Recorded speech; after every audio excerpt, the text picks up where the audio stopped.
Hey guys, tonight we begin with the medieval peasant wedding, a celebration that somehow blended holy vows, livestock, drunk uncles, and the occasional fist fight into what can only be described as a deeply rustic fever dream. So, before you get comfortable, take a moment to like the video and subscribe, but only if you genuinely enjoy what I do here, and let me know in the comments where you're tuning in from and what time it is for you. It's always fascinating to see who's joining us from around the world. Now dim the lights, maybe turn on a fan for that soft background hum, and let's ease into tonight's journey together. There were no invitations, no gilded parchment, no wax seals, not even an angry raven dropping scrolls on rooftops. In the medieval village, weddings spread by one method only: gossip. It usually started with a whisper at the well. "Did you hear? Tomas is marrying Beatrix." A day later, it reached the baker, who told the miller, who told the midwife, who told literally everyone she passed, whether they cared or not. By nightfall, even the sheep knew someone was getting married. The priest, notably, was always the last to find out. There was no such thing as being uninvited. If you were alive and within walking distance, you went. Not because you were particularly close to the couple, but because weddings meant food and drink, and maybe a fistfight if things got festive. The bride and groom didn't draw up guest lists. They had no control over who came. You could end up with 10 people or half the county. That's just how it worked. More people meant more gifts, which in peasant economics translated to possibly getting an extra chicken or sack of turnips. Valuable stuff if you're living on grill. Of course, you had to plan for guests showing up, but you also had to plan for guests not showing up. Some might be dead, some might be drunk, some might just forget. One guy was still harvesting barley and didn't notice the entire wedding happened without him, because let's be clear, time was flexible. Noon could mean anywhere between breakfast and sunset. There were no watches. Just the sun and people's vague ability to guess how far it had moved since they last looked up from milking a cow. The bride and groom weren't fussed about seating charts or name cards. You sat wherever your behind landed, log, stone, or haystack. And if the pig had already claimed your seat, well, too bad, the pig stays. In the medieval peasant world, formal wear was more of a suggestion than a standard. Fashion in this context wasn't about trends or elegance. It was about not being naked and maybe brushing the straw out of your hair. The bride did her best. She wore her nicest dress, which, to be fair, probably wasn't white. White fabric was impractical, expensive, and a magnet for every farm animal within a 2-min radius. Instead, she wore brown or gray or off-gray, which had once been white before 3 harvests, and a sheep-related incident happened to it. She might weave a crown from wildflowers if it was spring, or ribbon from something vaguely decorative, like an old curtain or someone's spare belt. She didn't expect to look like a queen. She just hoped to look like someone who hadn't been digging onions all morning. The groom, meanwhile, tried to look respectable. He might wash his tunic. He might comb his hair, assuming he still had some. If he had shoes, they went on. If not, barefoot it was. Calloused feet were considered rustic, not rude. And if he smelled vaguely like pig, well, so did everyone. Hygiene was relative. Soap existed, but not the kind you'd want near your eyes. Bathing was done seasonally or when it rained. So most guests didn't arrive sparkling clean. They arrived recognizably human. That was enough. Accessories were rare but meaningful. A belt with an extra pouch, stylish. A hat with feathers, bold. A tooth still in place, luxury. No one owned jewelry unless it was stolen or passed down from a great-grandmother who had once kissed a merchant. Children arrived smeared in mud, proudly displaying whatever insect or twig they'd found on the way. Old men wore the same wool cloak they wore every day. Old women wrapped in layers cast judgmental glances at everyone, muttering, "When I got married," under their breath. But no one cared if your hem was frayed or your sleeves didn't match. This wasn't a fashion show. This was a rare break from labor, a communal moment of joy. And if you arrived with both your boots and your teeth, you were practically nobility. The wedding venue was wherever there was space and fewer than 5 pigs. Ideally, it was the churchyard, not in the church, that was reserved for noble weddings and high-maintenance saints. Peasants made do with what they had, which often meant exchanging vows next to a grave, under a tree, or beside a chicken coop that doubled as a bandstand. Grass was a luxury. Most of the time, the ground was either dry and cracked or soggy and full of surprise holes. If it had rained recently, and it usually had, the entire ceremony took place on a patch of churned-up mud generously seasoned with manure. Guests arrived wearing their wedding boots, which were just their regular boots, but with a resigned expression. There were no chairs, no bunting, no altar made from reclaimed oak. People stood or squatted or leaned against fences that creaked ominously.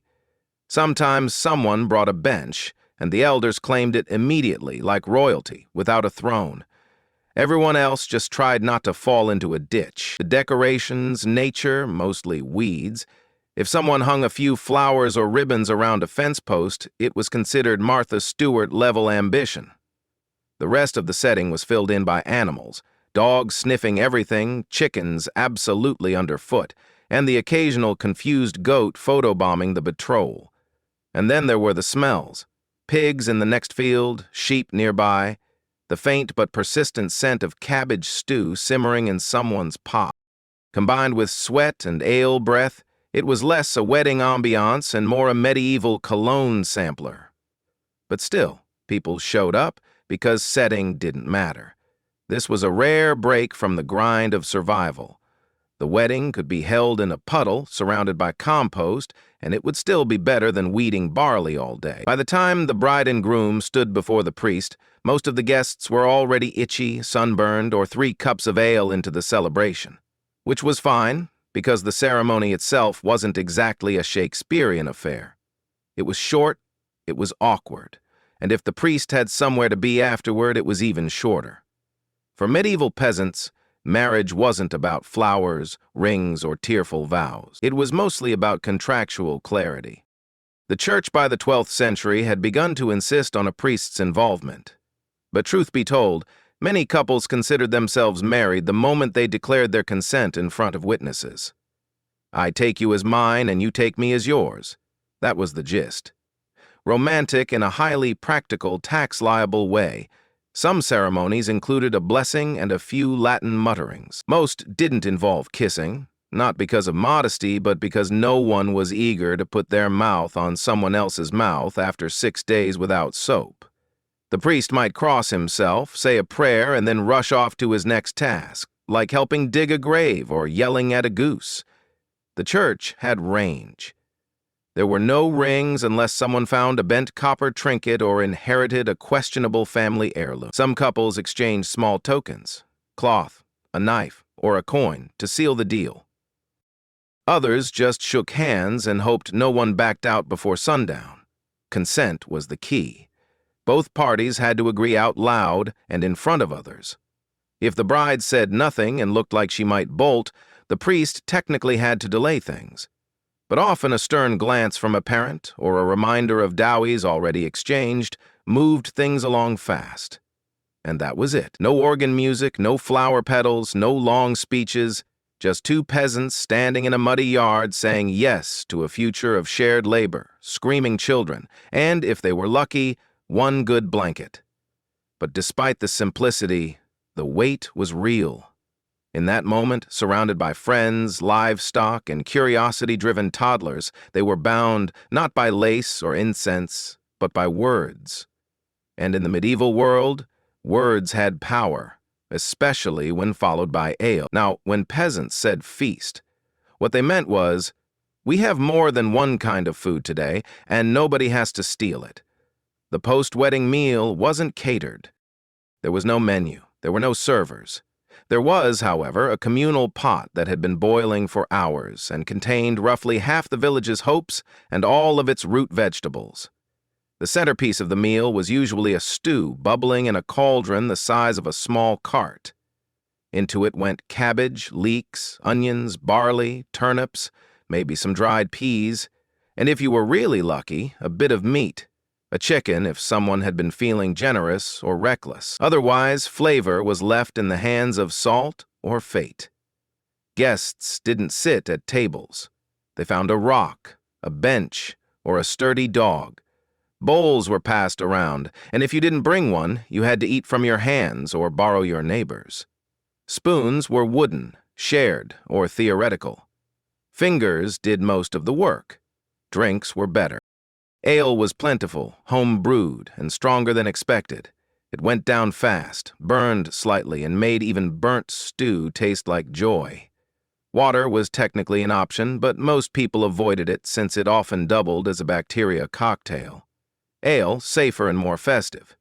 Bread, when available, was dense enough to stun a pig. It was either fresh and sour or old and sharp enough to qualify as a weapon. Cheese made appearances too, but only if the cow had been kind that week.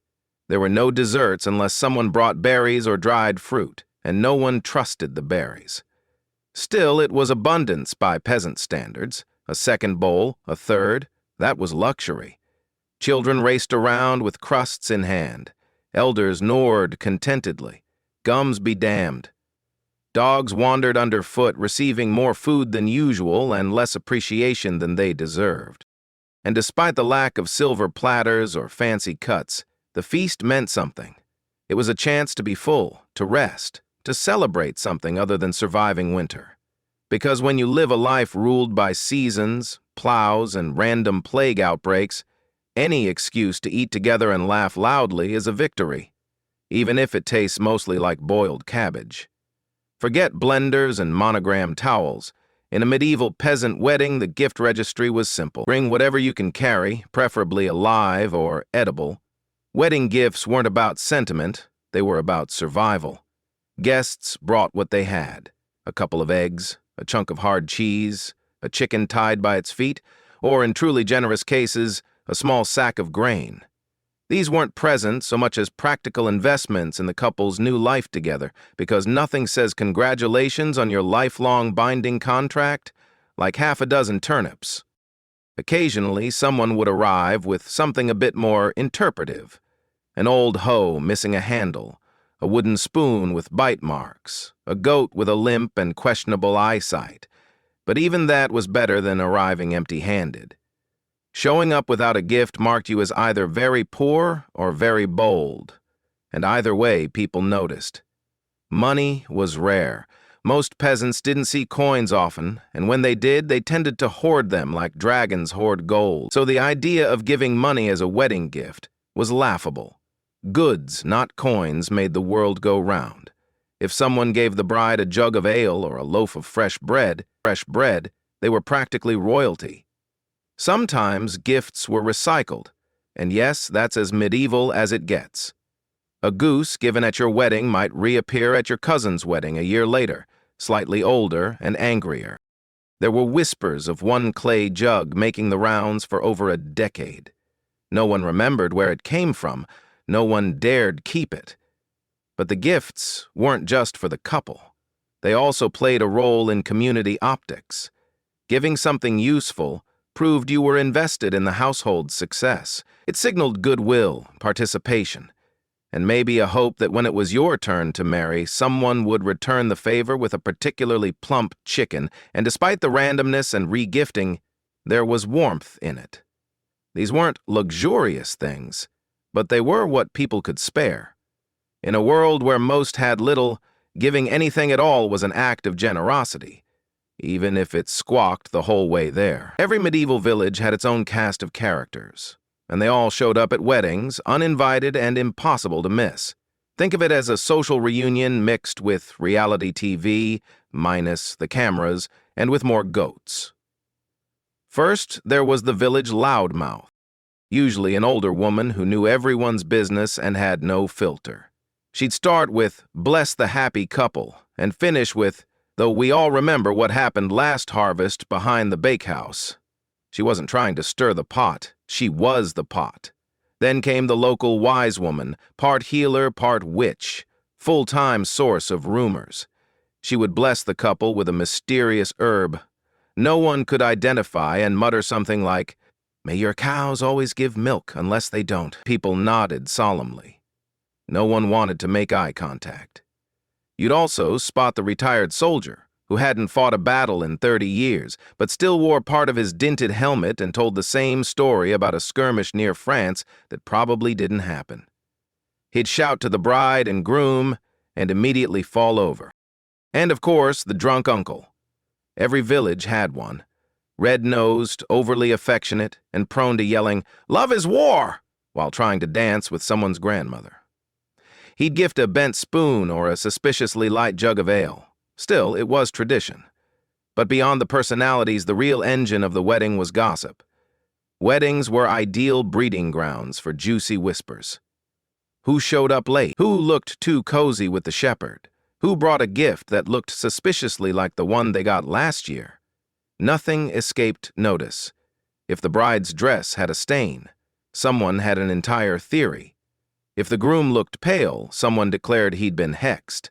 The talk started during the ceremony and would ripple out for weeks, woven into bread lines, passed between milk buckets, and baked into the village's collective memory. And honestly, people lived for it. Life was hard. Gossip was free. If you've ever been to a wedding where no one hired a babysitter, now imagine that. But with more mud, fewer teeth, and absolutely zero supervision. That's a medieval peasant wedding. Children were everywhere. Not politely sitting, not carefully nibbling bread. No, they were tearing through the gathering like feral squirrels on a sugar high, fueled by stolen crusts and pure chaos. And no one stopped them. Not because adults didn't care, but because they were busy eating, drinking, avoiding eye contact with their in-laws. In the absence of structured play or toys, kids got creative. They raced sticks down puddles, threw mud balls at chickens, dared each other to touch the priest's donkey. They used turnips as projectiles and haystacks as crash mats. At least one child always ended up in the stew pot, not in it, thankfully, but close enough to raise questions. Toddlers toddled directly into the ceremony. Babies were strapped to hips or simply plopped onto the ground like satchels. A child would cry every 5 minutes, either because they tripped, were bitten by another child, or had their only snack stolen by a passing dog. No one panicked. This was normal. The bride and groom often ignored the madness. Occasionally, the bride would grab a toddler by the collar mid-vow and hand them off to someone with "Here, yours now." The child, unfazed, would simply scurry off like a tiny medieval gremlin. Sometimes there was a group of older kids, self-declared supervisors, who lorded over the little ones with all the compassion of tiny landlords. "No, you can't sit there. Yes, we're allowed to take your bread." Lord of the Flies meets dirt and bad hygiene.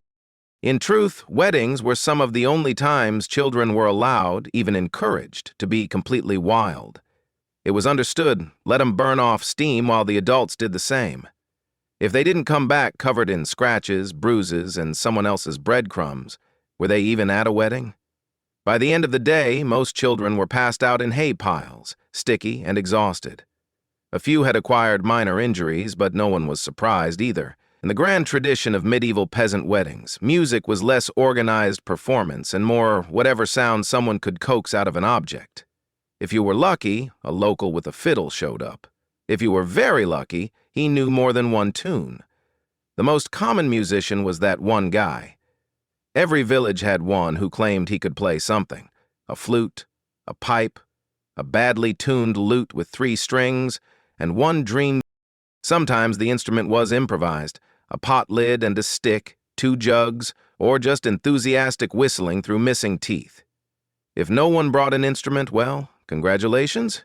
You now had a choir of ale-soaked uncles belting the one wedding song they all kind of remembered.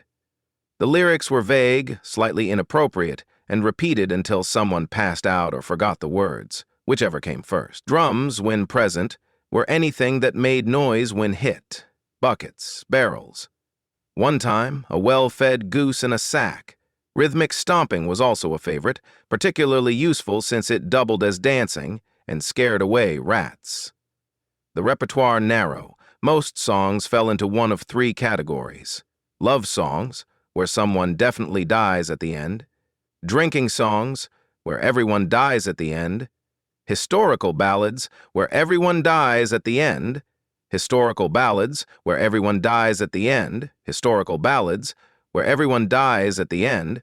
Historical ballads, where everyone dies at the end. Historical ballads, where everyone dies at the end. Historical ballads, where everyone dies at the end. Historical ballads, where everyone dies at the end. No one really cared about skill. Volume mattered more than melody. If you were loud and enthusiastic, you were a musician. If you had rhythm, you were a professional. If you could clap in time and not fall over, you were a legend. Children often joined in, adding high-pitched screeches to the mix. Dogs barked along. Occasionally, a rooster would try to solo. It was chaos. And yet, somehow, it worked. The soundscape was clumsy, off-key, occasionally alarming, but it filled the air with joy, or at least with noise, and that was enough. For peasants who rarely heard music beyond a church bell or the sound of rain on a leaking roof, this was magic. Brief, messy magic. Once the music started, and by music we mean rhythmic banging and someone whistling off-key, it was only a matter of time before the dancing began. And by dancing, we don't mean elegant waltzes or courtly steps. We mean stomping, flailing, and vaguely coordinated hopping, performed with the unhinged energy of people who had spent the last 6 months bent over in a barley field. There were no formal dances in peasant villages, no rehearsed routines. What you had was instinctual celebration, deeply chaotic but undeniably sincere. People formed circles, lines, or something between the two and just moved. There might be clapping, slapping, shouting, and stomping, often at the same time, and rarely in rhythm. Feet pounded the earth with enough force to startle birds and churn up mud. Arms were thrown around shoulders. Backs were slapped, sometimes accidentally. The elderly clapped along from the sidelines, cheering on anyone who managed to stay upright longer than 3 songs. Some villagers attempted fancier steps, usually the ones who had visited larger towns or heard tales from a traveling dancer who once passed through 5 years ago. These brave souls would try a spin or a leap, only to land awkwardly and pretend they meant to sit down anyway. Shoes were optional. By the second dance, most people had either kicked them off, lost them, or discovered they were slowing them down. Bare feet slapping muddy earth became the percussion section. Occasionally, someone would fall. Everyone would cheer. Falling was part of the ritual. The bride and groom were expected to participate, of course. The crowd would chant, shout encouragement, and sometimes physically shove them into the middle of the circle. They danced while blushing, laughing, or silently begging for someone else to steal the spotlight.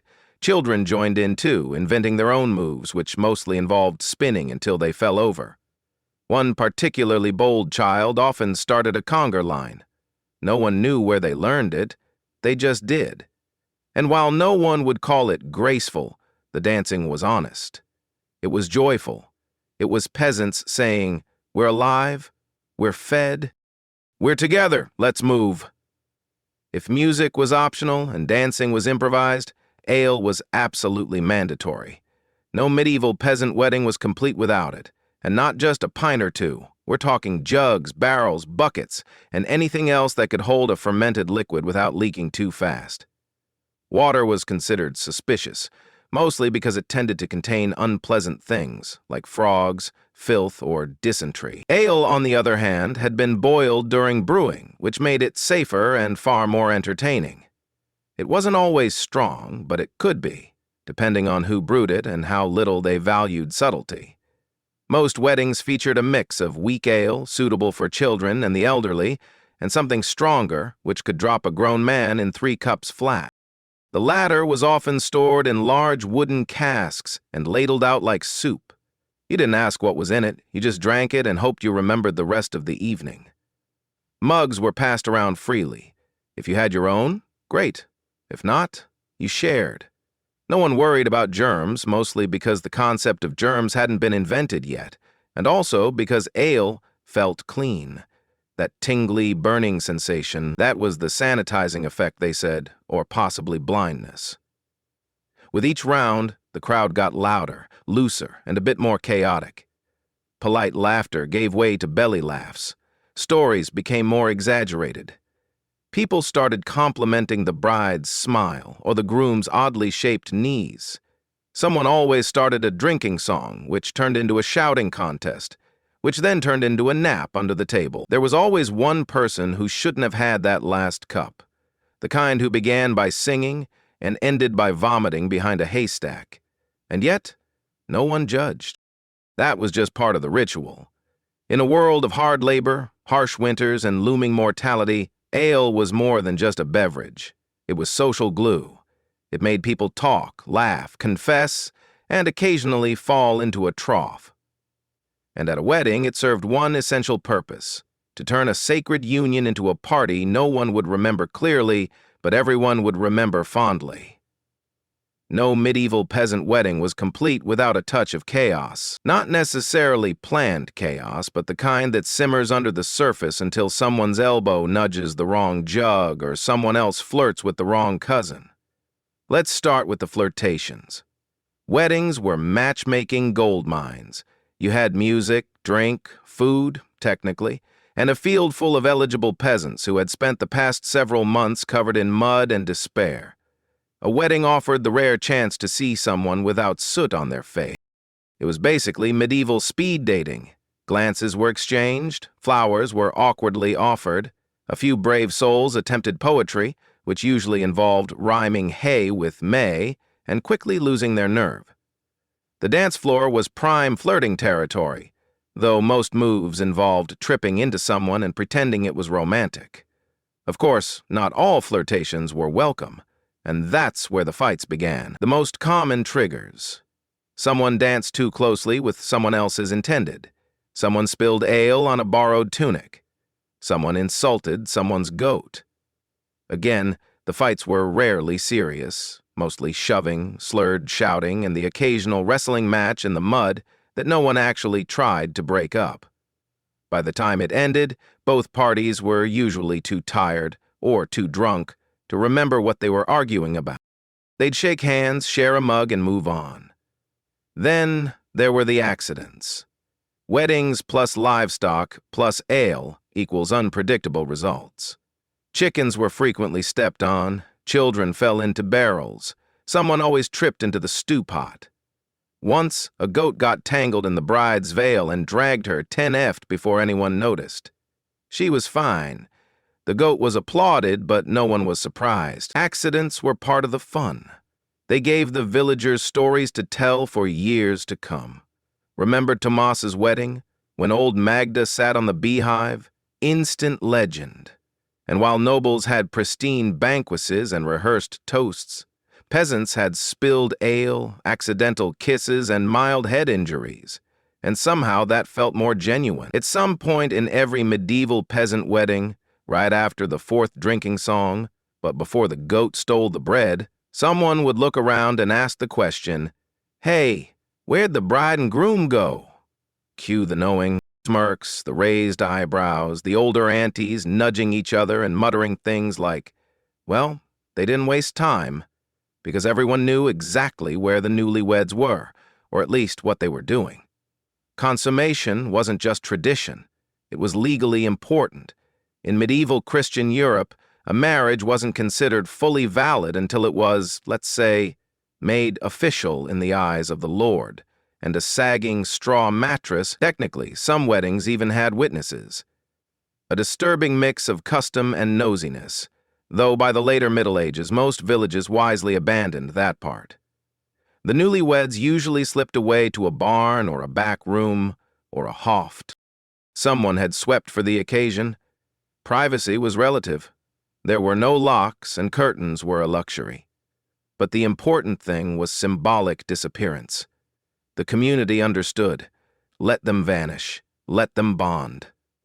Meanwhile, back at the feast, the party carried on. The absence of the couple didn't stop the dancing or the ale or the off-key singing. If anything, it gave people something to gossip about. How long do you think they'll be gone? Betty trips over his own boots. She looked like she knew what she was doing. Well, his mother said he's clumsy. When the couple eventually reappeared, flushed, rumpled, vaguely victorious, no one said anything out loud, but everyone looked. The groom got handshakes, the bride got proud nods and unsolicited advice from women who'd been married since the great turnip shortage of 1314. Some couples didn't return at all. They fell asleep in the hay or decided that right now was a good time to start that domestic bliss early. No one blamed them. After months of labor and years of waiting, they'd earned their brief escape from noise, mud, and neighbors who couldn't stop commenting. And while there were no honeymoons, that stolen hour of privacy was the closest thing they'd ever get. The morning after a medieval peasant wedding was less romantic sunrise and more hangover with livestock. Gone were the music, laughter, and frantic goat chasing. In their place, aching feet, empty jugs, and the slow, communal realization that someone had definitely slept in a cabbage patch. Guests emerged from wherever they'd collapsed. Haystacks under carts, inside sheds, or simply curled up next to the communal fire like large, snoring cats. Hair was matted, tunics were muddy. One man was wearing someone else's cloak and didn't seem particularly eager to give it back. The feast table, if you could call it that, was now a war zone. Half-eaten loaves, spilled ale, an overturned stew pot, and the unmistakable presence of a chicken that had clearly been there all night. Someone found a single shoe in a tree. Someone else had acquired a dog. Children were already up, of course, wide awake and sticky, dragging sticks and singing fragments of the wedding song with lyrics they'd invented. One toddler walked past proudly holding a goose egg, and no one knew where he got it or if the goose was okay. The bride and groom likely still hiding. They'd resurface eventually, tasseled, exhausted, and probably with straw in their hair, ready to begin a new life of shared chores, livestock maintenance, and mild existential dread. But on this morning, they were allowed to remain mythical figures. Those with stronger stomachs helped clean. Bread crusts were salvaged, mugs stacked, barrels rolled. Others simply sat on logs, holding their heads and muttering prayers for silence, strong tea, or time travel. The priest walked by with a suspiciously smug look. He hadn't partied. He remembered everything, and worse, he was ready to talk about it. Yet, despite the mess, no one complained. There was a quiet satisfaction in the aftermath. The wedding had happened. The couple was married. The village had come together, danced, eaten, bled a little, and survived. That was enough. When you picture a medieval wedding, it's tempting to imagine elegance. Flower garlands, flowing gowns, sweet music wafting through the trees. And that might have happened somewhere. But for peasants, the real legacy of a wedding was much simpler. It was mud, laughter, bruised knees, boiled cabbage, and community. These weddings weren't about prestige. They weren't spectacles meant to impress. There were no photographers, no planners, no mood boards. What there was and what mattered was presence. The whole village came out, not just to witness the vows, but to participate in something rare: joy. Because medieval life for peasants wasn't just hard, it was relentless.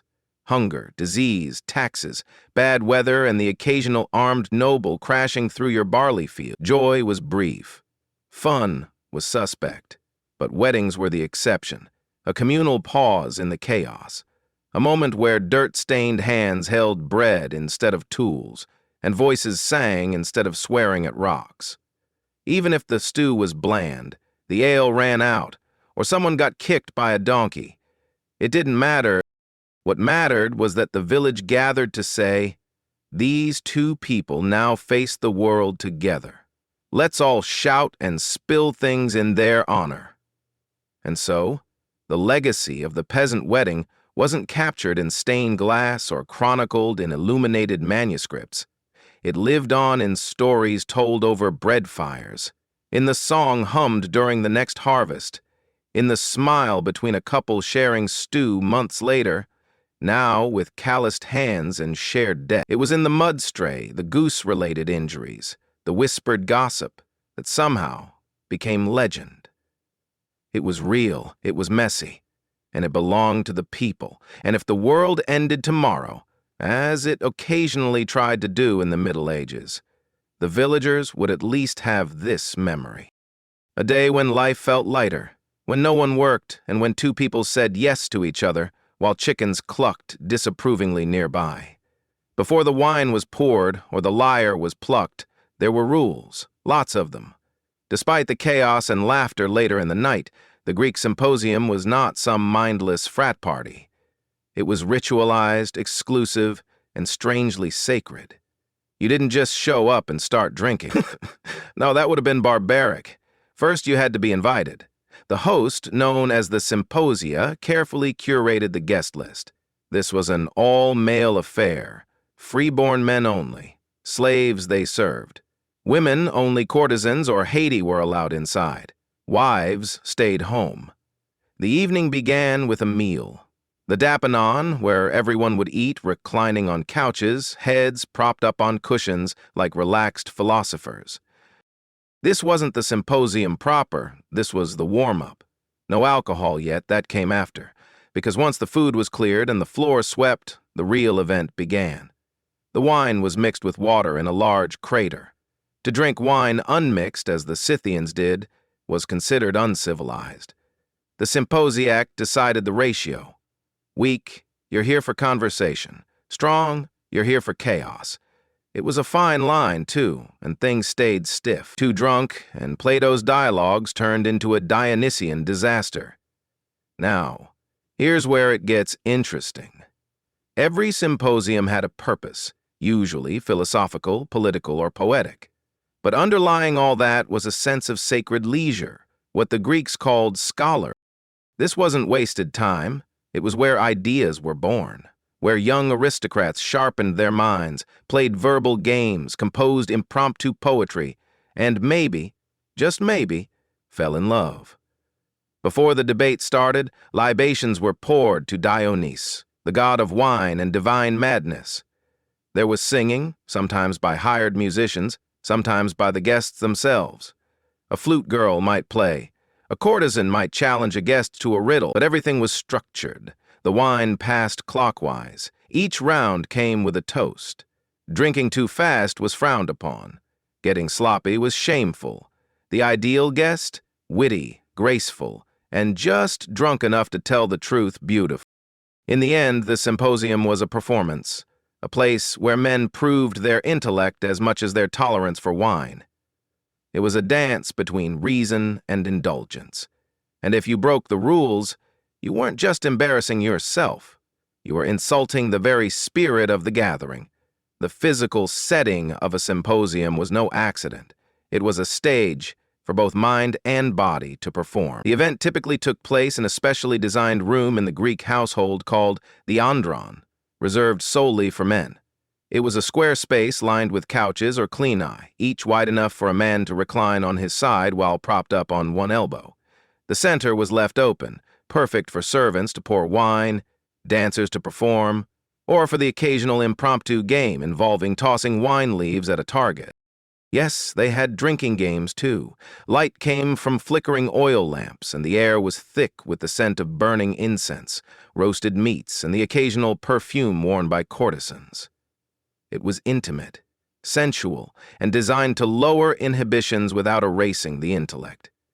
The couches were arranged in a circle, encouraging eye contact, verbal sparring, and shared laughter. This wasn't just architecture, it was psychology. Everyone had equal status here. No one sat at the head of a table. No one was above another. This spatial equality fostered philosophical democracy, an egalitarian moment in a deeply hierarchical world. The mood could shift dramatically depending on the host and the mix of guests.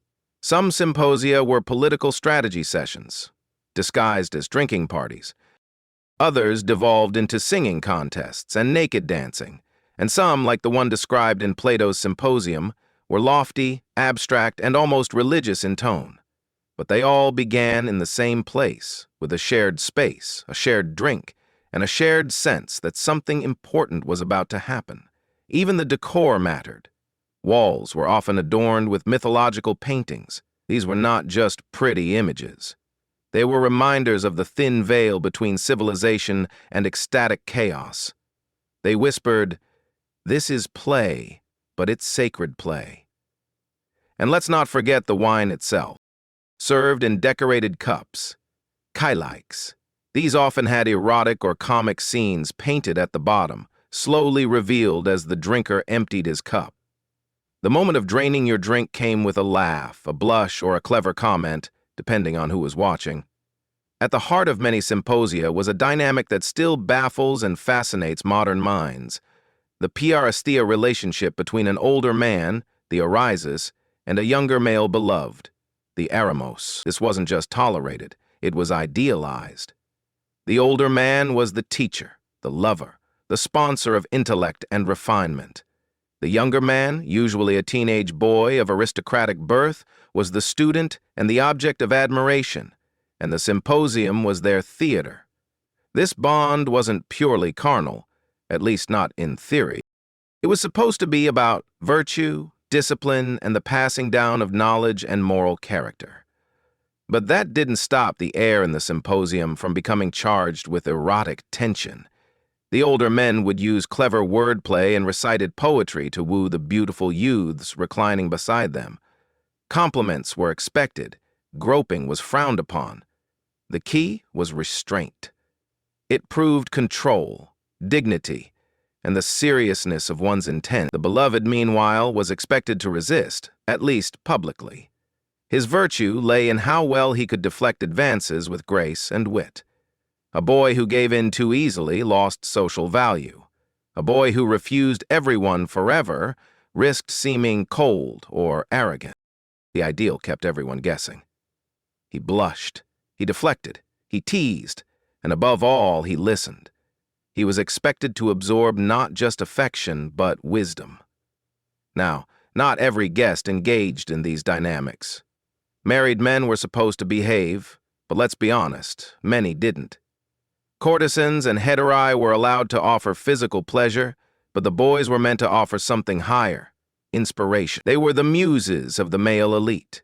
Their youth reminded older men of fleeting beauty, of time's cruel advance, of why philosophy mattered in the first place.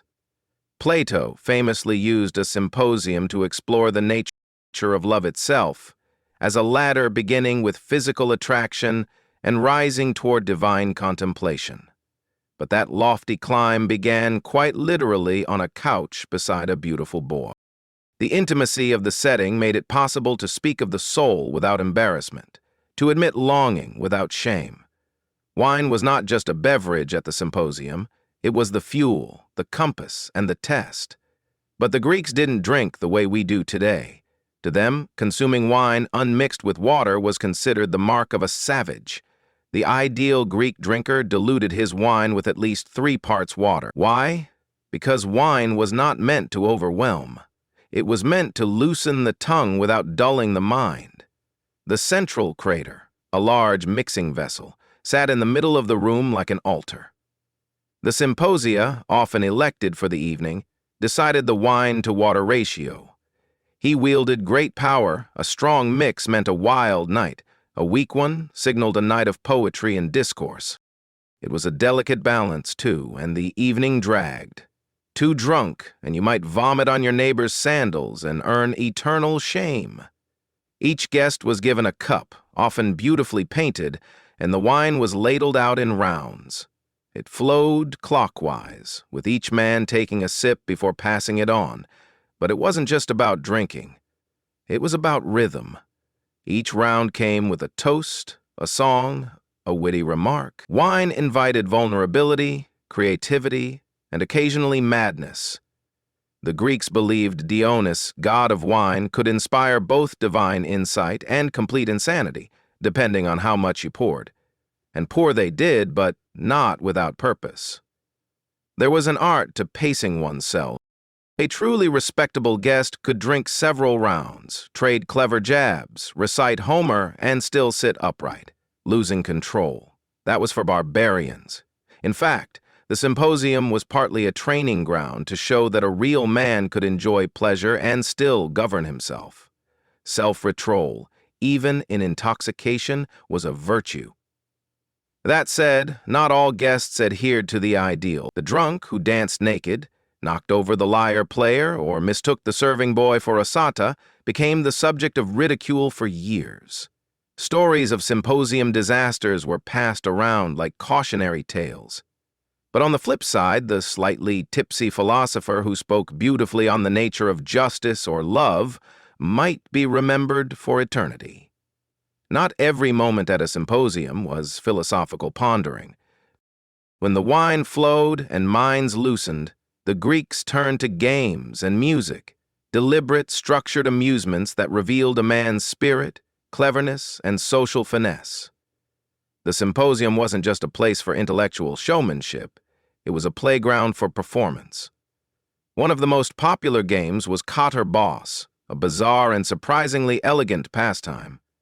Guests would flick the dregs of their wine at a target, often a saucer balanced on a stand or floating in a bowl of water, trying to knock it over with a well-aimed splash. Success wasn't just about skill. It was symbolic. Men often called out the name of a lover while launching their wine, a cheeky blend of flirtation and athleticism. Hit the mark. The gods approved your passion. Well, maybe you weren't worthy of her or him. Music was ever present. A hired flute girl. Olatrick might play haunting tunes to accompany a toast or dance between courses. Sometimes she danced herself, swirling in rhythm with the rising heat of the evening. But the guests didn't just listen.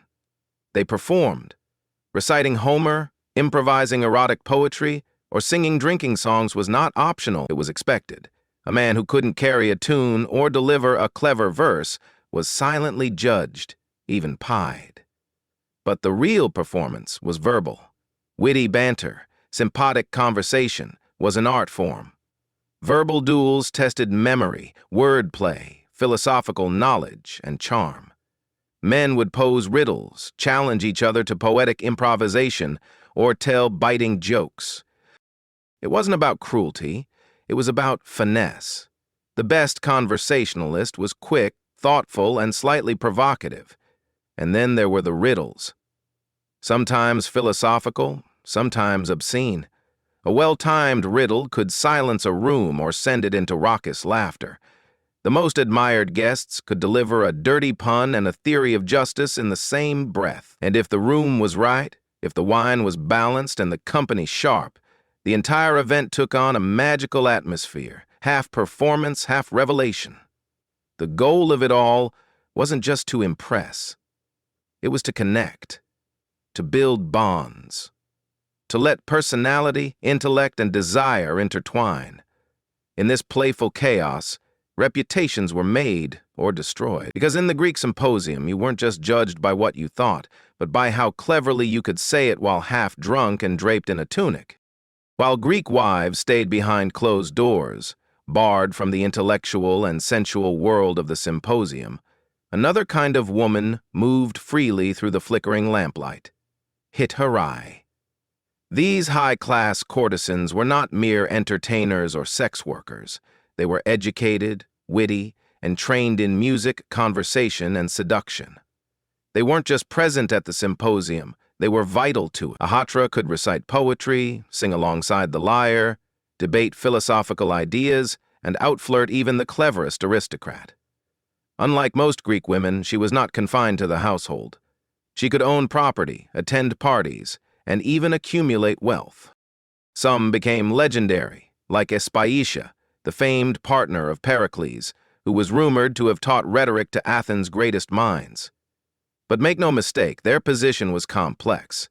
They walked a thin line between celebrated and scorned.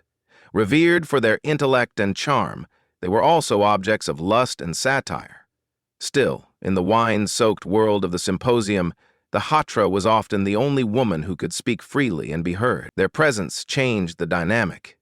With them, the evening was no longer just a boys' club of philosophy and flirting.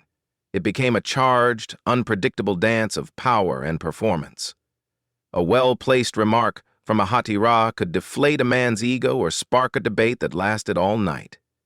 They were conversational warriors, trained to challenge, tease, and occasionally humiliate. Eroticism was always in the air, but it wasn't always consummated.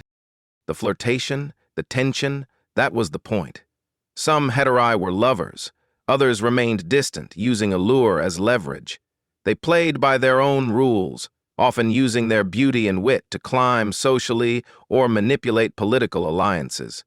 For many men, these women represented a fantasy: female companionship without domestic duty, sensuality without obedience, intellect without inhibition. They were free in a way that Greek wives could never be, and that made them both intoxicating and dangerous. In a room designed for male pleasure, the hetri were a reminder that true control was never fully in male hands. They could ruin a joke, redirect a debate, or inspire a poem that would be remembered for generations. In a culture obsessed with power and performance, they were masters of both. While the symposium had its fair share of games, flirtation, and poetic excess, its greatest legacy may be intellectual. Beneath the laughter and rising intoxication, something remarkable happened. Serious thought took root. These were not mere drinking parties. They were laboratories of the mind. Somewhere between the third cup of wine and the last riddle, the guests often launched into debates that would shape Western philosophy forever. The most famous example, of course, is Plato's Symposium, a fictionalized account of a real gathering where Socrates, Alcibiades, Aristophanes, and others explored the nature of love. But this wasn't an isolated event. Across Greece, especially in Athens, symposiums were known as places where ideas collided. Public issues, metaphysics, morality, and human desire were all on the menu. These debates weren't lectures. They were battles of logic, of wit, of emotional conviction. The setting mattered. Wine lowered defenses. Humor softened blows, and the intimate space gave permission for vulnerability. You could challenge a man's view on justice, his belief in the gods, or even his sexual preferences, and if you were clever enough, earn his respect. One of the central themes was OS, erotic love, not just in the carnal sense, but as a philosophical force. Socrates, through Plato, described love as a It starts with physical attraction, rises through appreciation of beauty, and culminates in the contemplation of the eternal form of beauty itself. That idea, it was born at a symposium. But other topics came up too. What is virtue? What makes a man wise? Can the soul be immortal? Is pleasure a good in itself or merely a distraction? These were not academic questions. They were urgent, personal, and delivered in between sips of spiced wine. It's no coincidence that many of the great thinkers of Greece, Socrates, Plato, Xenophon, frequented symposia. These events were incubators of thought. They offered a rare combination: leisure, intellect, sensuality, and challenge. And unlike public forums, the symposium allowed for nuance. You could speak freely, revise your opinions mid-sentence, or offer an idea half-formed and see where it went. For all their intellectual ambition and poetic charm, symposia could, and often did, spiral into chaos. While philosophers dreamed of truth and beauty, reality had a habit of barging in, wine-soaked and staggering. The symposium's tightrope walk between order and indulgence didn't always end well. And when it failed spectacularly. Take Alcibiades, for example, the handsome, brilliant, and deeply scandalous Athenian statesman. He famously crashed the symposium in Plato's dialogue, already drunk, crowned with ivy like Dionysus himself. Instead of offering a sober reflection on love, he gave a wildly personal and sexually charged speech about Socrates. It was funny, emotional, and borderline inappropriate. The line between admiration and desire blurred, and what was meant to be a noble evening turned into an unfiltered outpouring of drunken obsession. But Alcibiades' antics weren't just awkward. They were prophetic.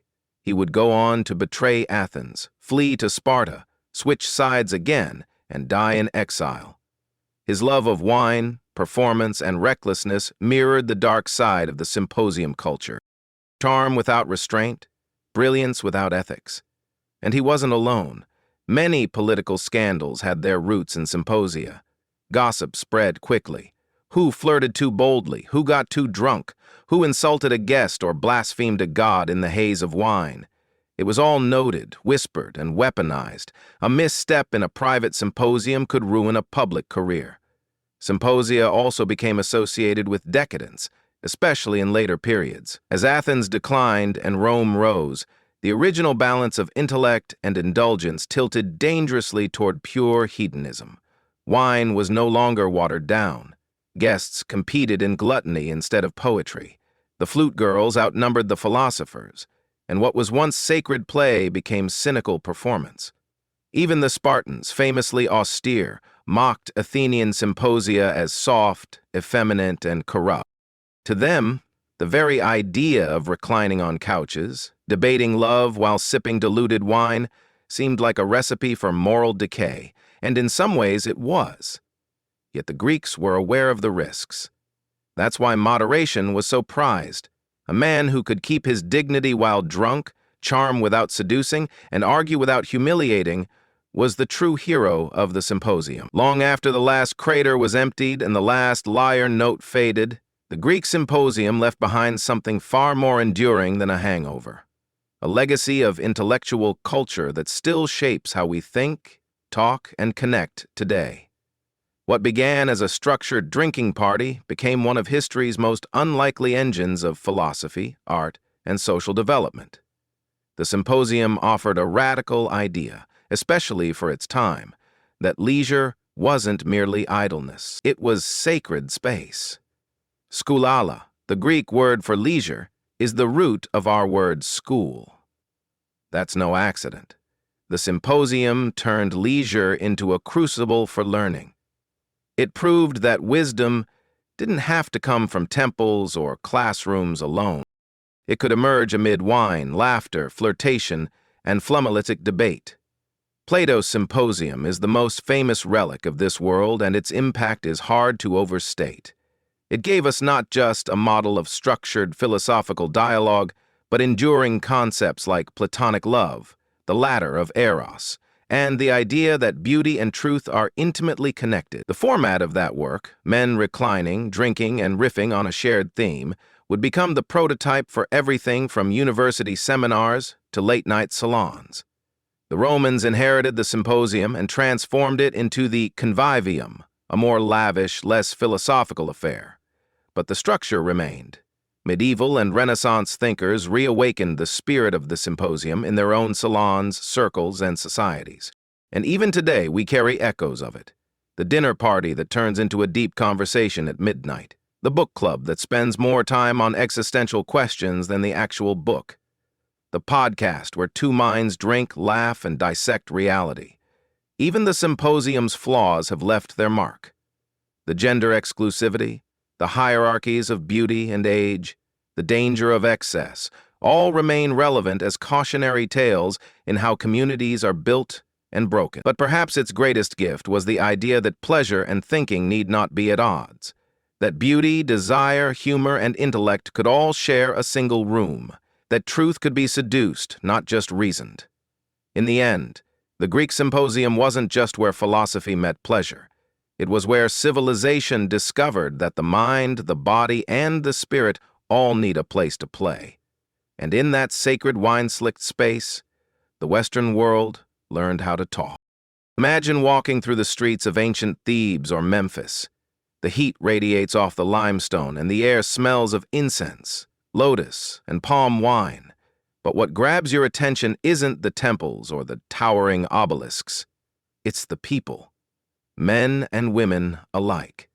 Their faces adorned with thick black eyeliner that extends dramatically from the corners of their eyes. Their heads are crowned not with natural hair, but with ornate wigs, braided, curled, sometimes perfumed. It's striking, unmistakable, and absolutely everywhere. In ancient Egypt, personal appearance wasn't just a matter of vanity. It was a coded language. What you wore on your head and painted around your eyes told the world who you were, what you believed, and where you stood in society.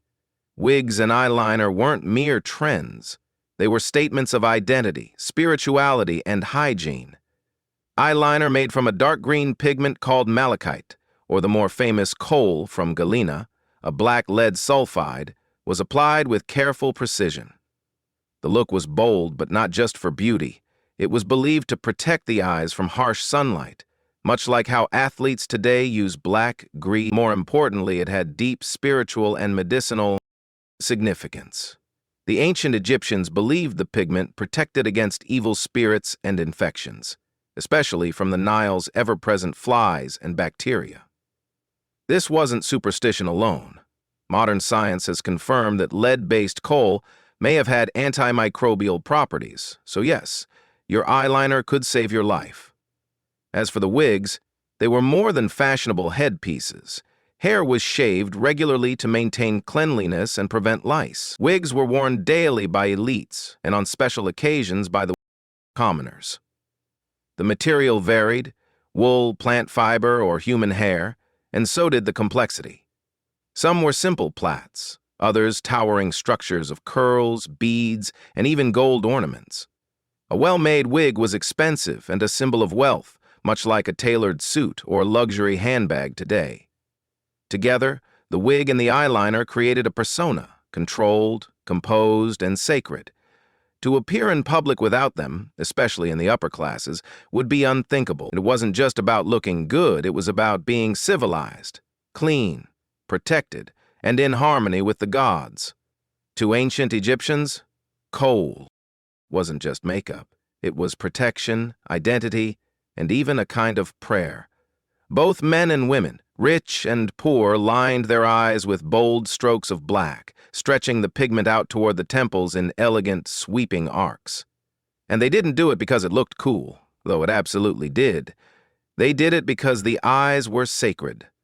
The ancient word for eye makeup was med, and applying it was an almost ritual act. The most common formula was made from galena, a dark gray mineral ground into fine powder and mixed with oils or animal fat. Applied with a stick, it formed that iconic black eyeliner that defined Egyptian faces for centuries. But there was more to it than aesthetics. Galena was thought to repel illness and misfortune. It wasn't just paint, it was magic. Why the obsession with the eyes? Because in Egyptian mythology, the eye had power. The Eye of Horus, one of the most enduring symbols of protection and royal authority, represented healing and wholeness. To line one's eyes with kohl was to invoke this protective symbol, to spiritually and physically shield oneself from harm. And protection was no small matter in the ancient world. The Nile, while the giver of life, also brought disease and pests. Flies, dust, bacteria, these were everyday concerns. Kohl may have acted as an early form of sunscreen and an antimicrobial barrier. Archaeologists even found that the lead salts in kohl stimulated nitric oxide production in the skin, which helps the immune system. So, in a very real sense, it healed, while it decorated. But the use of kohl wasn't the same for everyone. The wealthy had access to finely milled galena and decorative applicators made from ivory or polished wood. Poorer citizens might use simpler versions, or crushed charcoal. But the impulse to adorn and protect the eyes transcended glass. Even laborers could be found with lined eyes, their own form of everyday sacredness. Interestingly, the core act of painting one's eyes was deeply sensual, and not just in the modern cosmetic sense. It was intimate. To prepare your eyes for the world meant preparing your soul. It was a connection to the divine, the hygienic, and the erotic, all traced along the lash line. In ancient Egypt, your hair, or more precisely your wig, told people everything they needed to know about you. Who you were, how clean you were, how rich you were, how close to the gods you stood. Wigs weren't just vanity. They were status, practicality, and ritual, all woven into a single elegant headpiece. Let's start with the basics. Most Egyptians shaved their heads. The reasons were practical and cultural. In the sweltering Egyptian climate, real hair was hot, sweaty, and a magnet for lice. Shaving it off was cleaner, cooler, and far more comfortable, but walking around bald didn't exactly scream elegant. So, enter the wig. Wigs were usually worn by the elite, pharaohs, priests, and wealthy nobles, but even middle-class citizens had simpler versions. They were made from a variety of materials, depending on your social standing. The richest Egyptians commissioned wigs made from human hair, sometimes mixed with plant fibers or sheep's wool to add volume and structure. These wigs could be styled with elaborate curls, tight braids, or layered plaits, often set with beeswax and perfumed cones of scented fat that slowly melted into the scalp as the day wore on. In a word, luxurious. The shapes and styles were also statements. A short geometric bob might indicate a formal occasion, while long, cascading locks with golden beads screamed royal power. High-ranking priests often wore specific styles associated with their temple duties, and children, even royal ones, were sometimes depicted with the famous side lock of youth, often shaved clean except for one ornate braid. But wigs were more than just aesthetic armor. They were deeply symbolic. To cover one's head was to signify control, purity, and divine alignment. Priests shaved completely before entering temples, but would don wigs when performing outside rituals, highlighting the difference between spiritual sanctity and public presentation. Over time, wigs became heirlooms, passed down or buried with their owners. A fine wig might be placed carefully in a tomb, its strands still holding their form after thousands of years. Some mummies have even been found with wigs still in place, delicate braids and tight curls resting above a silent face, ready for the afterlife. If wigs were the crown, perfume cones were the halo. No look in ancient Egypt was complete without fragrance. Literally, worn on your head. These odd-looking blobs we see in Egyptian art perched atop elaborately braided wigs. They weren't just artistic flourishes. They were perfume cones, solid mixtures of oils, fat, and scent meant to slowly melt and bathe the wearer in divine aroma. The cones were made from a base of animal fat or beeswax infused with myrrh, frankincense, lotus, or cinnamon. As the day went on and the desert sun beat down, the cones would soften, slowly releasing their scent. This wasn't just for personal pleasure. It was a statement. I am clean. I am sacred. I smell like the gods. Scent in Egypt wasn't a luxury. It was a moral good. Cleanliness was next to godliness. Quite literally, the gods were believed to be fragrant and temples burned incense daily to invite them in. To walk through a city smelling like lotus or frankincense wasn't just attractive, it was spiritually resonant. A perfumed person was a civilized person, a person in harmony with Mat, the Egyptian principle of cosmic balance and order. Perfume cones weren't just for special occasions either. While elite Egyptians wore them to banquets and ceremonies, the daily act of anointing the body with oils and fragrant balms was common practice among all classes. Laborers, after a day's work in the sun, would wash and oil themselves. It was part of being human and part of being worthy. Wigs often had their own scent, too. Some were stored with perfumed leaves or herbs braided directly into the strands. Others were refreshed with oils rubbed gently into the fibers. A wealthy Egyptian's hair didn't just look good, it smelled divine. And that smell signaled everything: status, piety, and erotic appeal. Interestingly, this attention to fragrance also had practical benefits. The melting cones acted as a moisturizer in Egypt's arid climate, protecting hair and scalp. They may have even repelled insects. Once again, beauty and function went hand in hand. One of the most striking features of ancient Egyptian beauty culture was its egalitarian approach to cosmetics. In a world where modern standards often assign makeup and grooming to women alone, ancient Egypt blurred the lines. Men wore eyeliner, women shaved their heads, everyone oiled their skin, perfumed their bodies, and wore wigs on special occasions. Beauty was not gendered. It was sacred, hygienic, and deeply social. A high-status Egyptian man might begin his day with a full body wash, followed by anointing himself with scented oils. Then came the application of kohl. Yes, thick black eyeliner applied with a smooth hand to both upper and lower eyelids. The eyes were extended outward with that iconic line we still associate with pharaohs and gods. It wasn't vanity, it was identity. Women followed a similar ritual, though with even more complexity in hair and fragrance. The beauty standards for elite women were steep. Pale skin, elaborate wigs, painted lips using ochre or carmine, and wide, defined eyes. But here's the twist. These routines weren't about competing with other women or impressing men. They were about aligning oneself with the divine.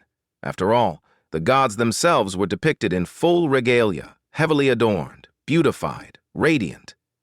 Androgyny, in fact, played a powerful symbolic role in Egyptian iconography. The gods blurred gender roles constantly. Hathor, the goddess of beauty and fertility, was both motherly and erotic. Osiris, ruler of the underworld, was depicted with green skin, a fake beard, and makeup hardly hypermasculine. Even pharaohs like Akhenaten were portrayed with curiously genderless features: soft bellies, almond eyes, wide hips. This cultural acceptance of beautification across genders created a society where appearance was not just tolerated, it was expected. A man who didn't line his eyes or keep himself perfumed could be seen as lazy, uncivilized, or even irreligious. Personal grooming wasn't an indulgence, it was a duty. Even servants and laborers partook in the ritual, though with simpler materials. They might use soot instead of galena, plant oils instead of expensive perfume, linen wigs rather than human hair. But the impulse was the same: to present oneself as whole, clean, and worthy of respect. In ancient Egypt, to be clean was to be close to the gods. Dirt wasn't just unpleasant, it was unholy, and personal hygiene was a form of spiritual discipline. That's why wigs, eyeliner, perfumes, and cosmetics weren't just accessories of wealth or vanity. They were physical proof of your class, your discipline, and your worthiness to participate in society. Let's start with the basics. Hair. Shaving the head and body was common among both men and women. Hair trapped sweat and lice, enemies in the desert climate. A clean-shaven scalp signified order, self-control, and spiritual cleanliness. That's why priests who served in temples were required to shave completely and bathe multiple times a day. Their ritual duties demanded not just piety, but visible purity. Wigs then became both a practical and symbolic solution, offering style while allowing one to remain ritually clean underneath. Bathing was a daily practice for anyone who could afford the time and water. The wealthier you were, the more elaborate your hygiene routine. Wealthy households had footed basins and servants who poured water scented with lotus or rose petals over your body. You'd scrub yourself with natron, a naturally occurring mineral salt that served as soap, and follow it up with a generous application of oil to keep the skin supple. Your fragrance, too, told others how much you were worth. A cheap oil made from castor or moringa might get you through the day, but frankincense, cinnamon, or lotus oils? Those marked you as someone of distinction. To be clean and perfumed was to be respectable. To be unwashed or smelly wasn't just a personal failing, it was a social scandal. And what about your eyeliner? The quality of your kohl, how finely it was ground, what minerals it used, and how artistically it was applied was another visible marker of class. Sloppy lines or cheap materials would betray you immediately. A nobleman's kohl case might be made of ivory or alabaster. A laborer's carved roughly from clay or wood. Clothing, too, reinforced these hygiene signals. Light white linen was preferred. Clean, breathable, and symbolic of purity. Stains or unwashed fabric suggested laziness or low status. In ancient Egypt, beauty wasn't just for the living, it followed you into the afterlife. The same kohl, wigs, and perfumes that signaled cleanliness, class, and devotion in daily life were carefully included in tombs to accompany the dead. Death to the Egyptians was not the end, it was a transition, and you were expected to look your best when meeting the gods. Tomb paintings and grave goods revealed just how deeply beauty rituals were tied to rarity practices. Elite mummies were buried with jars of cosmetics, coal pots, wig boxes, mirrors, scented oils, and even combs and razors. In some cases, the deceased was depicted on the coffin itself, with elaborately painted eyes and perfectly styled hair, often wearing a ceremonial wig adorned with gold or lapis. The message was clear. The soul should arrive in the next world clean, composed, and divine. Priests who prepared the body performed rituals that included cosmetic application. They painted the eyes with black lines, re-anointed the skin with oils, and sometimes even fitted the deceased with a wig before wrapping the body in linen. The intention was twofold: preserve the body and elevate the spirit. Beauty here wasn't just ceremonial. It was transformational. The opening of the mouth ceremony, one of the most vital rites for the dead, symbolically restored the senses, sight, smell, speech, to the departed soul. The beautifully lined eyes of the deceased were not merely symbolic. They were meant to see again in the afterlife. The perfume cones and sacred oils helped the spirit smell the sweet air of paradise, and the polished mirrors ensured the dead could admire their own perfected form for eternity. Even gods of death and protection were depicted as beautiful. Anubis, the jackal-headed embalmer, appears with black-lined eyes and sleek idealized features. Isis and Nephis, protectors of the dead, were always shown with perfect hair and divine cosmetics, models for both the living and the dying. For Egyptians, to be well-groomed in death was to show respect to the gods and signal readiness for rebirth. To decay, to stink, to appear unkempt, these weren't just physical failings, they were spiritual ones. Beneath the elegance of ancient Egyptian beauty, rituals lay a world of practical tools, well-crafted, ritualized, and surprisingly sophisticated. If you were an elite Egyptian preparing for a banquet, temple service, or your own burial, you didn't just slap on coal with your finger or run a comb through your hair blindly. You had a personal beauty kit, often as finely made and symbolically charged as any religious artifact. Let's start with mirrors. Made from polished copper or bronze, these handheld discs gleamed enough to reflect the face clearly, at least for those who could afford them. These mirrors often had ornate handles carved from wood, ivory, or fiancé, and shaped like gods, lotus stems or protective deities. Gazing into one was not just about vanity. It was a reminder of order, symmetry, and divine harmony. Coal applicators were another essential. These were not flimsy brushes, but thin rods, sometimes carved from bone, ivory, or metal, designed to dip into stone or ceramic pots filled with powdered galena or malachite. The act of lining one's eyes with these tools was often meditative, precise, and done with great care. Some of these applicators were so treasured they were buried with their owners.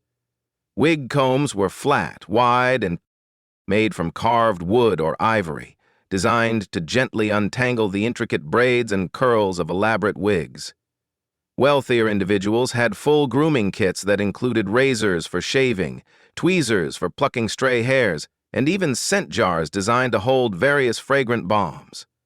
Some high-ranking women even had servants whose sole job was maintaining wigs and mixing personalized perfume blends. Cosmetic palettes, slabs of stone used to grind and mix pigments, were part of nearly every household. Even children's tombs sometimes contained small palettes, indicating how early beauty rituals began. The famous Nama palette, one of Egypt's earliest archaeological finds, shows cosmetic tools already present at the dawn of Egyptian civilization, blending politics, ritual, and aesthetics into one stone. These tools weren't hidden in drawers. They were proudly displayed, often decorated with animal motifs or inscribed with protective spells. They served as reminders that beauty wasn't separate from life. It was central to it. You weren't just painting your face. You are participating in a sacred art form using tools blessed by centuries of tradition. Thousands of years have passed since the last pharaoh applied his kohl, or a noble woman placed a perfumed cone atop her wig. Yet the visual language of ancient Egyptian beauty continues to ripple through history, echoing in everything from high fashion to modern makeup tutorials. What began as sacred ritual and social necessity along the banks of the Nile now lives on in catwalks, cosmetics, and cultural imagination. Start with eyeliner. The bold, extended line from the corner of the eye, that unmistakable cat eye straight out of Egypt. Cleopatra didn't invent the look, but she certainly perfected it, and her image, widely circulated in art and cinema, turned Egyptian eye makeup into a global symbol of allure, mystery, and power. Today's eyeliner trends, whether high fashion or everyday glam, still chase that same elongated, dramatic form, born in the temples of Hathor and the tombs of queens. Wigs, too, have made their rounds. Ancient Egyptians treated them not as mere fashion, but as expressions of hygiene, status, and control. Today they represent transformation, identity, and even empowerment, worn proudly by celebrities, cancer survivors, and cultural performers alike. In many ways, the modern wig still carries the same message. I choose how I present myself to the world. And let's not forget skincare. The Egyptians were early masters of moisturizing, exfoliating, and perfuming the body. They used oils, salts, and clays not just for function, but as expressions of spirituality and discipline. Today's multi-step skincare routines, their DNA can be traced straight back to the anointing jars of thieves. Even in pop culture, ancient Egyptian beauty refuses to die. Films, music videos, fashion shows, and cosmetics branding continually mine the visual power of Nefertiti's cheekbones, or Tutankhamun's dramatic mask. These weren't just royalty. They were icons. Their beauty standards, once grounded in sacred belief, have become shorthand for elegance and mystery. But what endures most is the idea that beauty is never just about looking good. For the Egyptians, it was health, holiness, identity, and social structure, all painted in black coal and sculpted in curled wigs. And in a world that still wrestles with image, self-preservation, and ritual, their message remains timeless. Beauty is power. Beauty is protection. Beauty is purpose.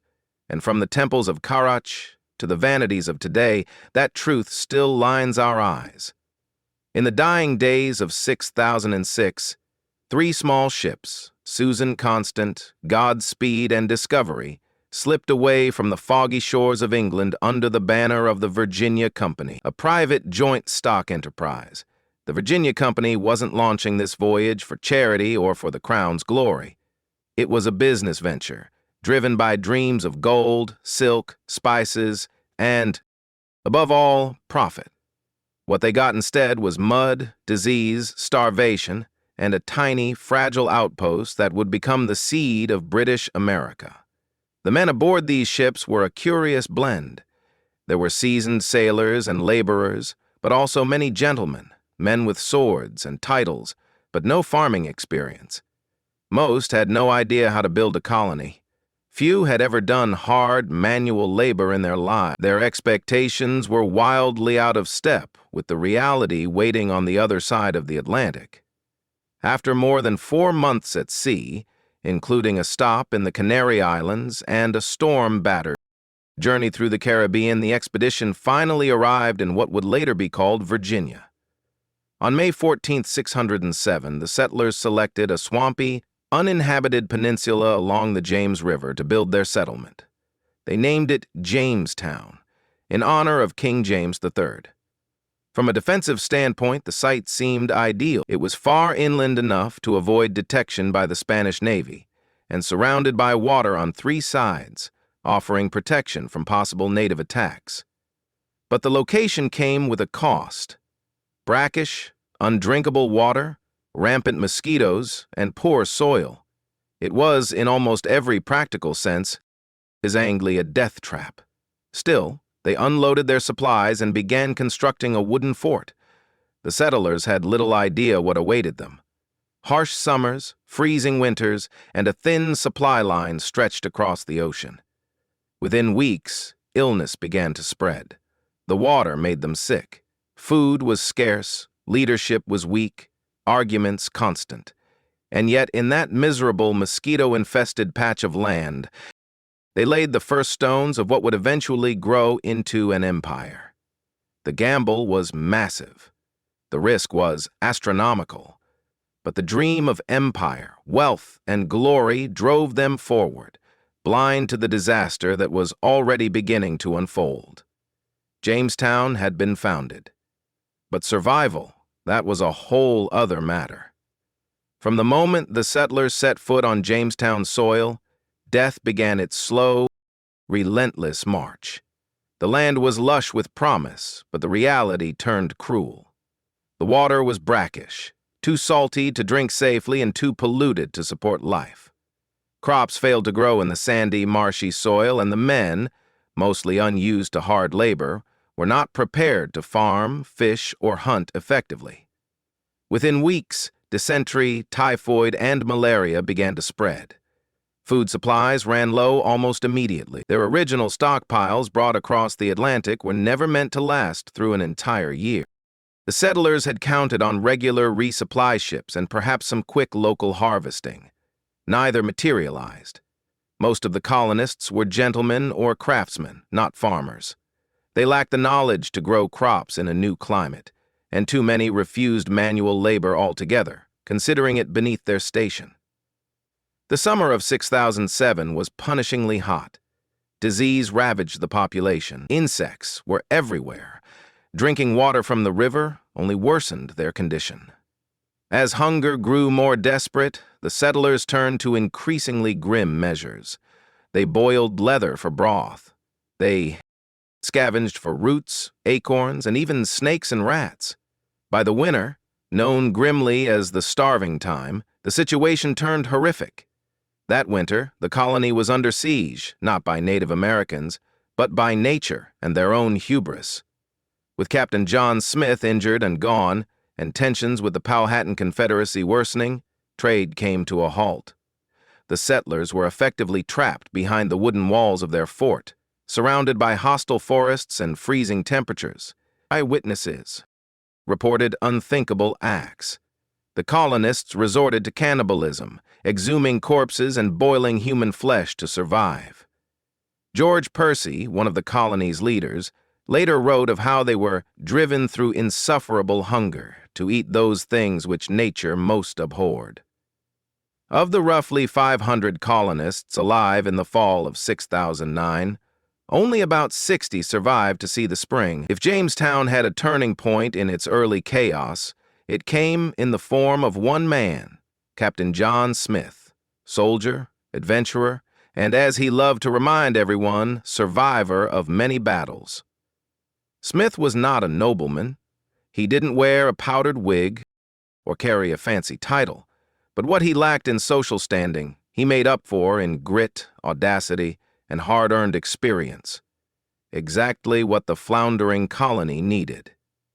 By the fall of 1608, with the death toll rising and morale near collapse, Smith took command. He didn't ask politely. He seized control. The gentlemen who had refused to work found themselves on the receiving end of his infamous policy. He that will not work shall not eat. It wasn't a metaphor. Smith enforced labor, dividing the settlers into work gangs for building, farming, and securing firewood. No one was exempt, not even the gentlemen. Starvation had no respect for social rank. Smith also recognized the necessity of building relationships with the surrounding Powhatan tribes. Where others had treated the natives with suspicion or hostility, Smith brought diplomacy backed by force. He traded copper pots and beads for corn and grain, using gifts, threats, and strategic shows of strength to secure food. These exchanges weren't always peaceful, but they often worked. In a time when famine haunted every meal, Smith's ability to secure supplies and kept the colony from total collapse. He mapped the Chesapeake Bay with military precision, drawing the first accurate charts of the region. These would prove invaluable to future settlers. His exploration also revealed how little the English knew about the land they claimed. They weren't in a void. They were surrounded by powerful, organized native societies that vastly outnumbered them. Despite his success, Smith wasn't loved. He was abrasive, egotistical, and quick to insult his enemies, which in Jamestown was practically everyone. In 6009, a gunpowder explosion left him badly injured. Whether it was sabotage or an accident remains unclear, but the result was final. Smith was sent back to England. Without his leadership, Jamestown fell once more into disarray. But the foundation he laid, discipline, diplomacy, and survival, left its mark. Captain John Smith didn't build a utopia. He built a chance. And in the wilderness of Virginia, that was more than most could manage. Long before the English ever set sail, the land they arrived on was already governed. It was not empty wilderness, but the heart of a vast and powerful Native American empire. The Powhatan Confederacy, led by Wahunakar, referred to by the English simply as Chief Powhatan. This alliance of over 30 tribes controlled the entire Chesapeake region, whose identity was controlled by working and always on the job. They had established villages, cultivated fields, trade networks, and a complex political system. The English were not pioneers, they were intruders. At first, Chief Powhatan saw an opportunity. The newcomers brought metal tools, beads, mirrors, and weapons, items the Powhatans valued. A limited relationship might prove useful, especially if the English remained small and dependent. Early on, food and trade were exchanged. Diplomacy, strained though it was, held, but it was always precarious. In this tense atmosphere, one figure emerged as a symbol of attempted peace. Pocahontas, as Chief Powhatan's daughter, likely around 10 or 11 years old at the time.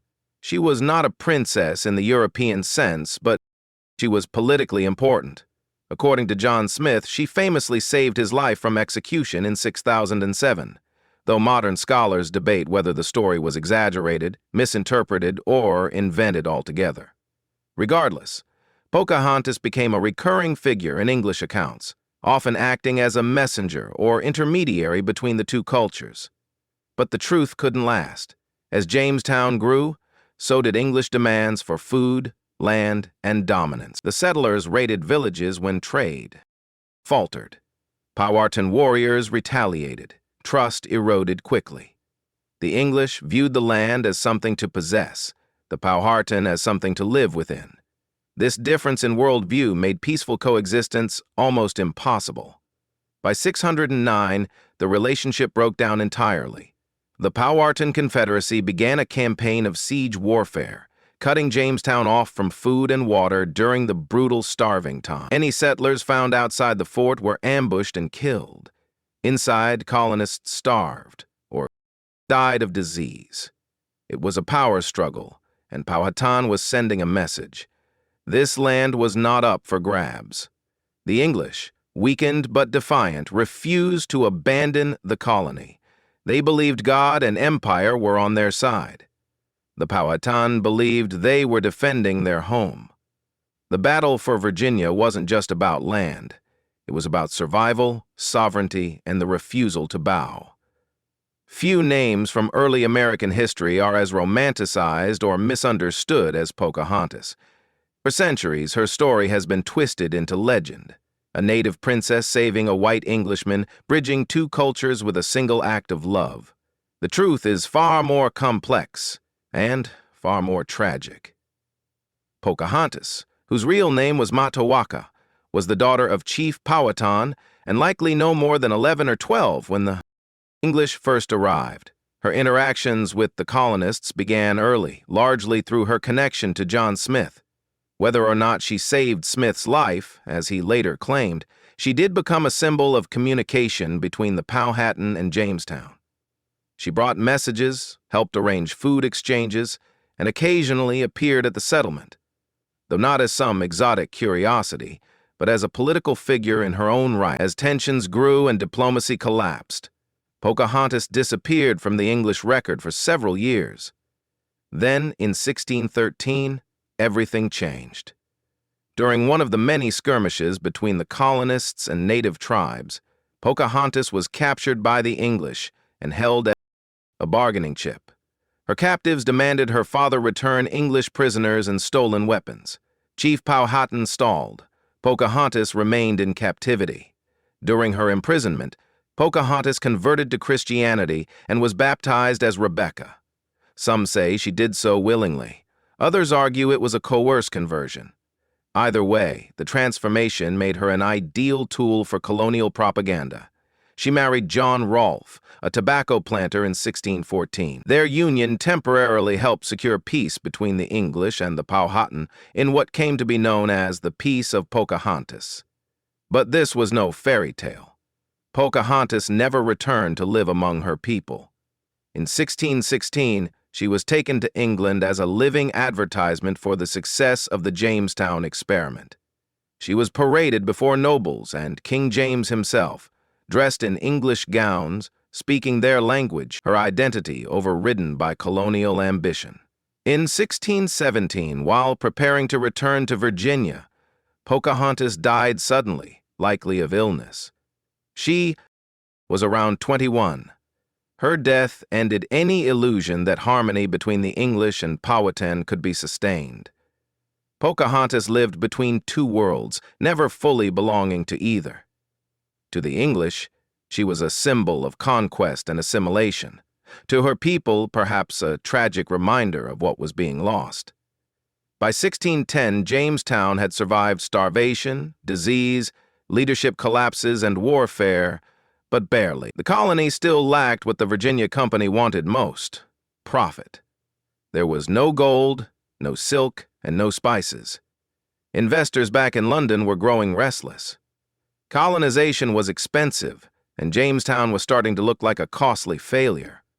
What the settlers needed was a cash crop, something the English market would crave, and they found it in a leafy, bitter plant, tobacco. Enter John Rolfe, a young, widower and ambitious planter. Ralph brought with him a strain of tobacco seeds from the Caribbean, specifically Nicotiana tobacco. Unlike the harsher native variety used by the Powhatan, this imported tobacco was smoother, milder, and far more addictive. English consumers couldn't get enough of it. By 1612, Ralph had successfully cultivated his first crop. Within just a few years, tobacco transformed Jamestown from a starving outpost into a booming economic enterprise. The plant thrived in the warm, humid Virginia climate. Tobacco fields began to sprawl outward from the fortified town, turning once hostile land into agricultural gold.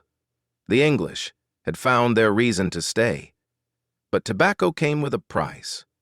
The crop drained soil nutrients quickly, requiring ever more land to maintain yields. That meant encroaching on native territory, further inflaming tensions with the fam. As the push for profits clashed directly with indigenous survival. Labor was another issue. Tobacco was incredibly labor-intensive. At first, the English relied on indentured servants, poor Europeans who worked for several years in exchange for passage to the New World. But even this wasn't enough. Within a few decades, Jamestown would begin importing enslaved Africans to meet the demand, laying the groundwork for a brutal system of slavery that would shape American history for centuries. Still, tobacco gave the colony life. Exports soared, new settlers arrived, land grants expanded. Jamestown was no longer just an imperial experiment. It was a functioning, profitable settlement. It wasn't the future the Virginia Company originally envisioned. They had dreamed of finding gold mines and building cities. What they got was a muddy patch of land and fields full of tobacco. But it worked, and for England, that was enough. Tobacco didn't just save Jamestown. It bound the future of the American colonies to the soil, to labor, and to a deadly kind of success. In August of 1619, a ship anchored near Point Comfort, not far from Jamestown. Aboard were around 20 African men and women, captured by Portuguese traders, seized by English colonists, and now sold to the English colonists. Their arrival marked a moment both understated and monumental, the first recorded instance of Africans being brought to English North America. The ship, the White Lion, had captured its human cargo from a Portuguese slave ship en route to the Spanish colonies. Once in Virginia, the Africans were exchanged for food and supplies. Official records describe them as 20 and odd Negroes, and their exact legal status remains debated by historians. Were they slaves in the full sense, or were they treated like indentured servants expected to earn freedom over time? The truth is complex and ominous. Early records show that some Africans, like Anthony and Isabella, did gain freedom and even owned property, but as tobacco profits grew and labor needs increased, the lines between indentured servitude and racial slavery began to harden. What began ambiguously would, within a few decades, evolve into a rigid system of race-based cattle slavery. At first, these Africans joined a colony already dependent on forced labor. The fields of tobacco needed more hands than the English could provide. Indentured European laborers were dying of disease or fleeing into the frontier. The colonial economy was hungry, and African labor, perceived as more durable and less costly in the long term, offered a solution. The 1619 arrival is often considered a foundational moment in American history, not just for Jamestown, but for the nation that would emerge centuries later. It marked the beginning of a racial caste system that would shape laws, economies, and identities for generations. Yet, at the time, it likely passed without fanfare. There were no speeches, no records of outrage, no sense of historical turning point, just another transaction in a colony built on survival and profit. But the legacy was profound. Those first Africans, stripped of homeland, family, and freedom, laid roots in Virginia soil. From their suffering and resilience would grow a long, painful chapter of American history. Jamestown wasn't just the birthplace of English America. It was the beginning of something darker, too. The American system of racial slavery. By 1619, Jamestown was no longer just a ragged outpost clinging to life. It was an economic engine fueled by tobacco and powered by labor, both indentured and enslaved. Yet profit alone couldn't bind a people together. When the Virginia Company's distant managers in London ignored colonial needs, the settlers demanded a voice. They got wood-shaped representative government in English America. In July 1619, Governor George Yearly convened the first General Assembly at Jamestown's church, calling together 22 elected burgesses from various settlements along the James River. It was an unprecedented experiment. Colonists, choosing their own legislators to enact laws, levy taxes, and address local concerns. Over 3 days, these burgesses passed ordinances on land distribution, trade with native tribes, and even penalties for drunkenness, a bitter irony in the colony where wine and tobacco flowed freely. This representative body wasn't perfect. Voting was limited to free male property holders, landowners, or those with a certain tobacco yield. Yet it established a principle: political power derived from consent, not just royal decree. When new settlers objected to unfair taxes or arbitrary arrests, they appealed not to the company's distant directors, but to their elected burgesses. Jamestown residents now had a mechanism to protect their interests if they could only keep it alive amid crisis. Trouble arrived swiftly. English reinforcements failed to arrive in 1622, and the Powhatan Confederacy launched a coordinated attack that killed a quarter of the colony in a single morning. The General Assembly reconvened at Smith's Hundred, debating emergency measures for defense and welfare. They authorized militias, regulated trade licenses, and organized food stores. The Assembly became not just a legislative body, but a lifeline. Yet, the Virginia Company's mismanagement persisted. Reports of misused funds, high mortality, and intermittent supplies angered King James I. In 1624, he dissolved the company's charter and proclaimed Virginia a royal colony.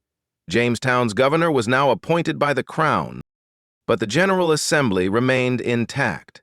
an enduring legacy of 1619. Through charter collapse, deadly attacks, and economic turmoil, Jamestown's self-government proved its worth. The colony had transformed from a private venture into a political community, forging institutions that would outlast its cradle of mud and mosquitoes. As tobacco fields expanded and new settlers arrived, the idea that ordinary colonists could elect representatives became woven into the DNA of English America, a seed planted at a battered church in Jamestown, ready to bear fruit in the centuries to come. By the mid-620s, Jamestown had evolved far beyond a struggling outpost into something entirely new, the symbolic and practical heart of English America. Yet its survival had been brutal. Thousands of lives had been lost through starvation, warfare, disease, and exploitation. The settlement's resilience, however, set a pattern that would shape the future colonies, the United States itself, and the modern world. Jamestown established critical precedents, both good and troubling. Politically, it pioneered representative government in North America. The General Assembly, founded in 1619, gave settlers a direct voice in local laws and taxation, laying the groundwork for American democracy. It showed colonists they could govern themselves, not perfectly, but independently. When tensions eventually arose between colonies and the British Crown, it was this deeply rooted tradition of self-rule that would fuel the revolutionary spirit. Economically, Jamestown's tobacco success was equally influential, binding future American prosperity to agricultural exports. Tobacco cultivation sparked a plantation economy that demanded vast amounts of land and labor. This hunger for labor initially led to indentured servitude, but rapidly accelerated into the full-fledged system of racial slavery that would define the American South for centuries. Culturally, Jamestown left lasting imprints too. English. Traditions, laws, language, and religious practices spread from the muddy banks of the James River to settlements along the Atlantic coast and beyond. Yet it also fostered a culture of violence and racial division embodied by conflicts with native peoples and the exploitation of enslaved Africans. These seeds planted early would bloom into generations of systemic inequality and struggle.